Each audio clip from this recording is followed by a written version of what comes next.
Okay, you got to go a bit this way. We? Come sit closer to me. Oh, yeah. Might as well sit on your lap. Then you better move over, brother. No, it's fine. It's fine.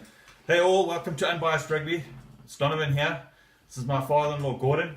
I'm the guest for today, so I've got to answer any questions that you people might want to raise. Feel free. No one's going to phone in. No, we're testing. No, we're not. We're doing it for real. Oh, no, you said we were testing. No, we tested already.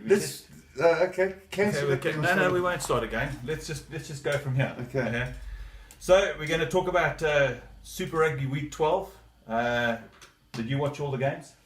No, unfortunately, I only watched the most important one, which was the Bulls Stormers, and that was actually quite a surprise. I thought the Bulls would win, and unfortunately, they didn't win. No. And then watched the other game with the Sharks. That was the main game I wanted to watch because I was a past Shark supporter, and that was a game against the Highlanders where the Sharks. I put my money on the Highlanders because I normally support New Zealand teams, but unluckily, the Sharks won, and they actually gave them quite a harding of 38-12. Just hold on a second. I'm feeling a bit naked here. So, okay. Do you want a cap? Sorry? No, I'm fine. Is this live? This is live. Okay. Okay, this is live. I'm actually recording it on my cell phone for a change. Normally I do it through my computer, but I did a stupid upgrade while we were waiting, and I made arrangements for my father-in-law to be here at 4, and he's a busy man, and he told me he was a busy man, and so he could I could have to do it through my phone. Yeah. So, well, let's talk about the games on the weekend. Okay, so obviously the first game on the weekend from Friday was the Chiefs versus the Jaguares. Jaguares. If my memory serves me right, the Jaguares whacked them, eh? Well, they didn't whack them, but they won. Yeah, they won. Well, that's a whacking. 23-19. That's also actually totally amazing because our Chiefs are a very strong team. So I thought it would actually, and I think I actually lost my bucks because I put my bucks on the Chiefs. Yeah, I think all of us did. I didn't think the Jaguares could win 2 games in a row. Yeah. So that's 2 victories over a New Zealand side ever in New Zealand. Well, first time ever. Donovan, it's the first time, I saw that little script on the bottom of the screen, the first time the Jaguares have won 4 games in succession. Exactly. And that's actually pretty powerful of them, eh? I mean, they're playing damn good rugby. Eh? Well, they're in the quarterfinals now. Well, they're obviously not in the quarterfinals, but they're in that spot to get the position. Yeah. And they're second in the South African conference. Yeah, it's amazing how. When I look at the Bulls, they're one of the most powerful teams in South Africa, right? And when I look at them losing games now, it's just unbelievable. What is the problem? Well, I think they had a couple of years with some quite questionable coaching. I mean, even if you look at the most amazing thing is that the Sharks, I think, I speak in a correction, they've lost their last 2 or 3 games. Yeah. The one they played against, I just can't recall the team now. I think it was the Hurricanes. Hurricanes were won by 1 point. I mean, that is ridiculous because they, to me, are the weaker of the teams out of the Highlanders. Exactly. The Chiefs. The Chiefs. Yeah. And rugby is full of surprises today. Teams that do well, have done well a few years ago, are doing not too well now. They sort of start off on a strong point, and then they just slowly. Well, a classic example of that is the Blues. Yeah. And the Highlanders, it amazed me that the Sharks beat them, and so gracefully too, 38-12. I know, it was a convincing one. Let's carry on through the things. The next one was a pretty close game, very, very close. Was the Crusaders versus the Rebels, 55-10. Gosh, that was as close can be. Yeah, I think they said 45 on unanswered points. Gosh, that's a trouncing, eh? Big time. And if you think about it, the Rebels started off the season, I think, with 4 wins. Yeah. And now they haven't. I don't think they've won their last 6 games. It's amazing. It's like a seesaw. They're up and then down and up and down, and And the surprises that we experienced this weekend were quite amazing. Donovan, is that falling? Oh shit! There's some more plastic there. I'm gonna have to edit that word out because I said let me just have a look here. Oh shit!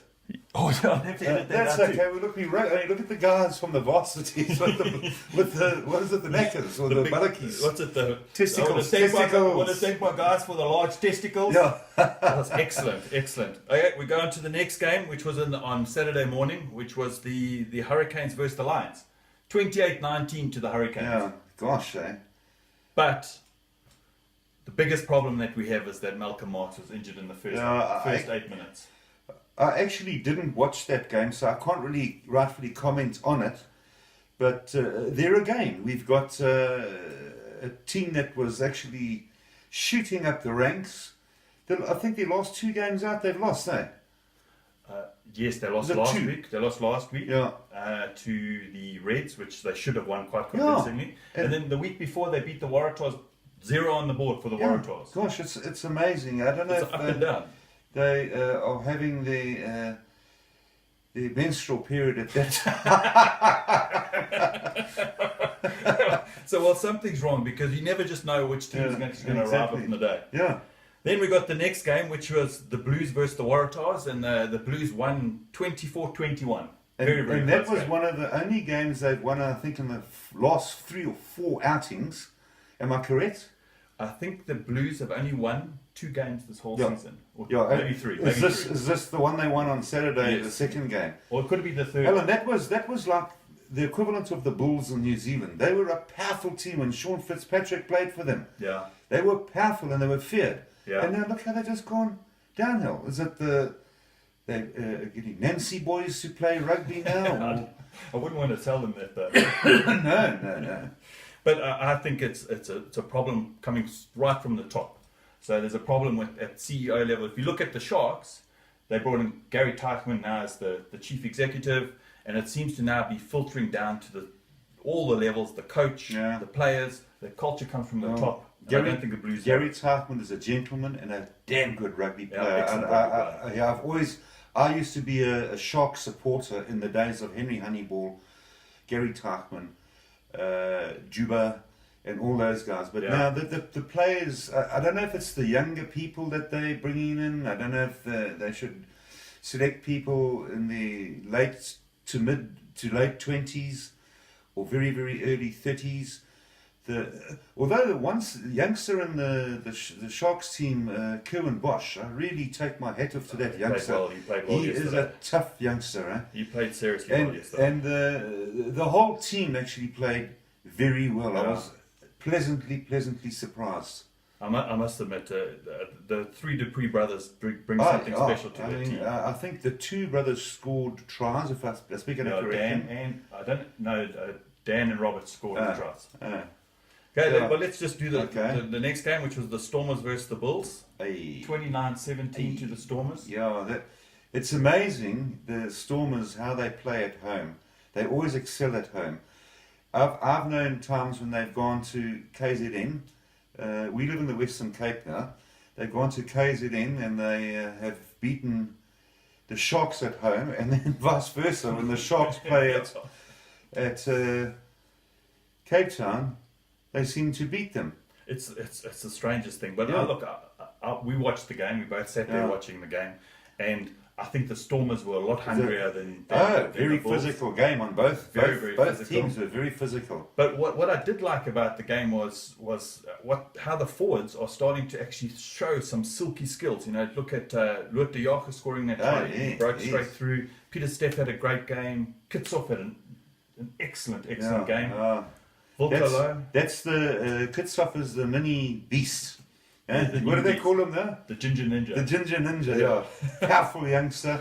But I don't think he's over 25. Powerful as anything. Oh yeah. And I think he's our future. Yeah, his legs look like a baobab tree. They are tough. I'd hate to take a punch from him. No, I'd hate to. Or him to sit on me.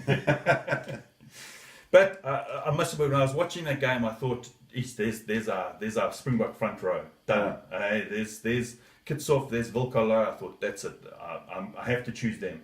And Then we go to the next game, the Sharks versus the Hurricanes, and then the Beast comes on with the Tank. Yeah. And I just thought, geez, See, that's just as good. They just need those two guys in scrimmages against the opposition and they'll take them down. But just before I forget, Don, is that youngster with the long dreadlocks that plays right wing for the Sharks? That is a brilliant wing. Corsi, I can't remember offhand, but brilliant. He's excellent, right wing, brilliant play. But there are some, males, and he's a youngster. Yeah.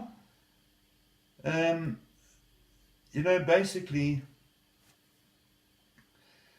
you'll have to edit that. I forgot what I was going to say. Sorry, guys. Maybe this is going too high now. Yeah, I think we were just heads there. Okay. We were just heads there. But the sound will come on. Yeah, the sound will be there, but I think people are going to really laugh at us. They're going to think, geez, these guys are real plonkers. No, we must just explain to them that we using a cell phone because the computer is out of action for the next 46 minutes. Actually, you won't believe this, but we actually have a money jar with a box on top of it with the cell phone with some press stick stuck on the top. So it's like a real MacGyver kind of stuff. But there is another piece of press stick there on the mic. Oh, yeah. Yeah. Well, if it falls over again, then we'll deal with it. Excuse all that, sort of obliterates it. You didn't hear that. But I wrote down a few things here. What impressed me the most about the Sharks game was the skills that the forwards had. I looked at it and I thought the one try was a direct result of the Beast offloading. Yes, that was very, very gentlemanly of him and sporting of him, where he offloaded and the left wing scored the try. Yes. Am I right? Pimpy. Yeah, and Pimpy, yeah. That is a gentleman rugby player. Yes. He is not selfish. He's won his acclaim. I think the whole country loves him to death. And he doesn't need to have any bragging rights.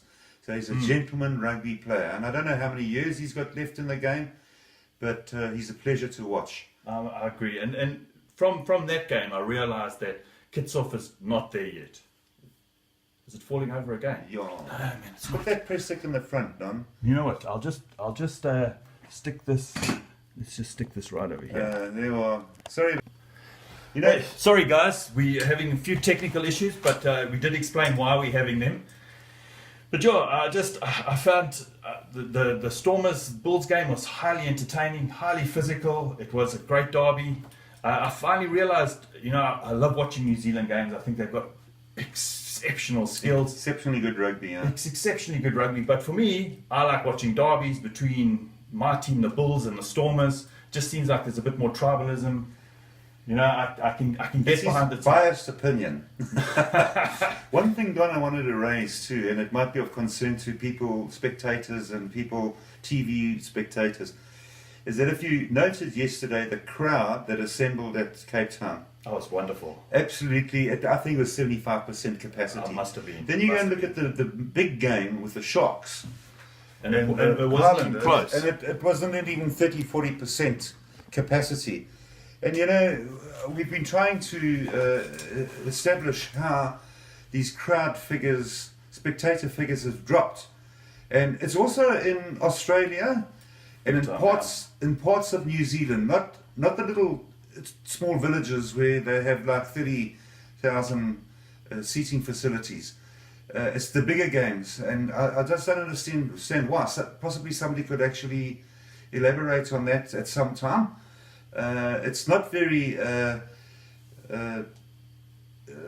supporting of the players because they need crowds to egg them on. Exactly. And what's the point of having a home advantage if you have no one there? Exactly. Like down in KZN, I can't believe the small crowd. It must look like it was about 40% full. Yeah. Whereas if you looked at the Stormers game, it was actually wonderful to see all those and thousands of flags compare going. it with sevens, maximum capacity. Packed. But but overall, what did you think of the games this weekend? Well, I missed one or two because of my illness. I was ill yesterday, but the one in Cape Town was absolutely amazing, and I'm very proud of the Stormers. I predicted the Stormers to win. I didn't. Donovan didn't because he's unbiased. Yes. And then the Sharks, I thought would get taken to the cleaners by the Highlanders. Well, look, I always predict that a South African side's going to win. That's just my nature. Yeah, it's patriotic to me. I was kind of worried about the Highlanders, but the score is a reflection of the quality of the game. That is the score is, you're quite correct. Yeah, it was the only game that had a bigger margin was the Crusaders versus the Rebels. Yeah. So what was it? 58. 55-10. Wow. But it's quite. Those complimentary. I think it's 55. It's amazing. 55 is the amount of games that a Australian side haven't beaten a New Zealand side. I didn't watch that game, but I think I'm quite sure they gave the 10 points as a complimentary token gesture. Yeah, but I even think the Crusaders had a player sent off. Yeah. Gosh, what for the whole game? No, but for the whole game. Just for a sin bin for 10. But but listen, guys, I enjoyed this weekend of rugby. I thought it was very, very entertaining. I loved the Sharks Highlanders game. It was brilliant. The Stormers Bulls game, I enjoyed. Yeah, they were very tough game. It was tough.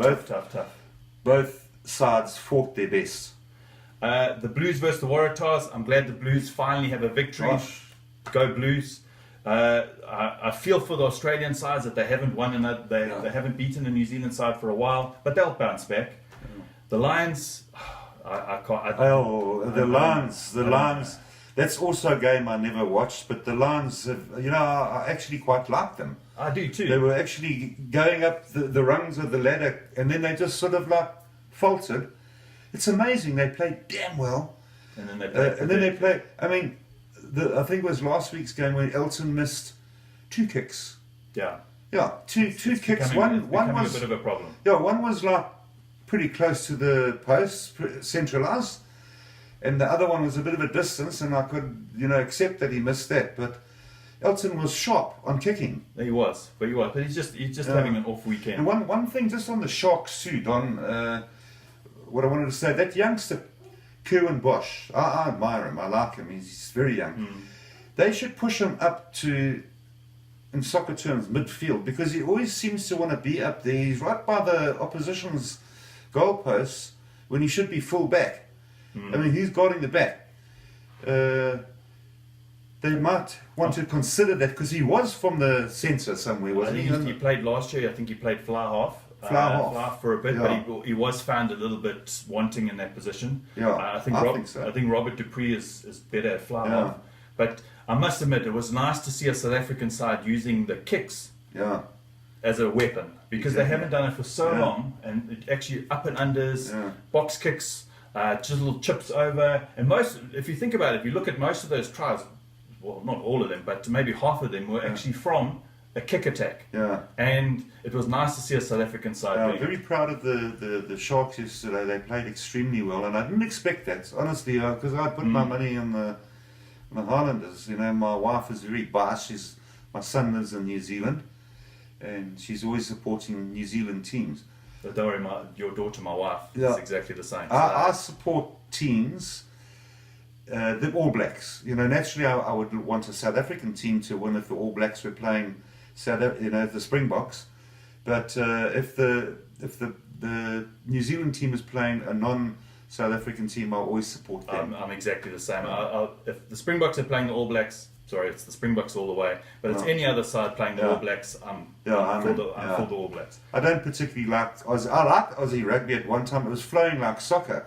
They would pass it down to the wing would take it across, and they'd pass it back to the centre, and they'd plonk it down. But they haven't practiced what they perfected some years ago. No, I think they've been off the boil since the Waratahs won. Well, Donovan, the primary game there is Aussie rules rugby, so that they concentrate more on that as a fixture league. I think there's more money and bigger spectators. If you look at the fields, no, I agree. If you look at that, the stadium in Melbourne, that's full, 80,000 people, that's incredible. That I think is the problem in South Africa now, is the spectator capacity. They need to swell that. Cape Town are doing it perfectly. Yeah. PE, KZN, but all the games. If you look at Loftus, Ellis Park, Kings Park, they're less than 50%. Yeah. What they should do is, and Don and I were chatting, they should allow school kids in free and reduce the prices well, I don't know what the prices of tickets. We home watchers, armchair critics, and armchair spectators. They go up to about 200 rand. I think. Yeah, they should Something like reduce that. the prices and swell the numbers. Then they would get more revenue from it. And I know when Western Province Rugby had a financial problem, one of the things they cited was the absence of spectators. I think it's bring the school kids in. It not only it's a double thing, you know. Not only are you getting filling the stadium, but you're actually getting young kids interested in the game. And you're making them become rugby patriots. And at the end of the day, their parents still have to bring them. Their parents still have to go buy hamburgers and hot dogs and cokes. Exactly. You know, and obviously there's a huge big premium on those in the stadiums, and that's such an easy way to actually make some revenue. Yeah. But you know what I also admire too, Don, is the keen interest other population groups have taken in rugby. And if you remember the old days, you'd get one or two other population groups going to watch rugby. Now it's swollen with people, and it's very, very encouraging to see that people are taking interest in what is our national sport in South Africa. yeah. Do you agree, or what do you think? Well, at the moment, I think it used to be.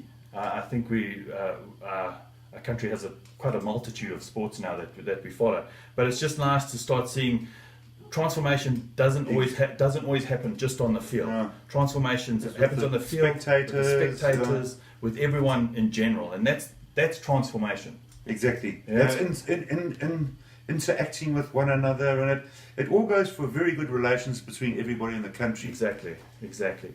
But listen, guys, I think we've kept them long enough here. Yeah. And thanks for tuning in to Unbiased Rugby this week. I'll have a prediction show on the following week's Super Rugby, and I'm going to be doing my last where I'm actually going to present my new Springbok side. But listen, guys, chat soon. Cheers. Bye. Thanks for looking.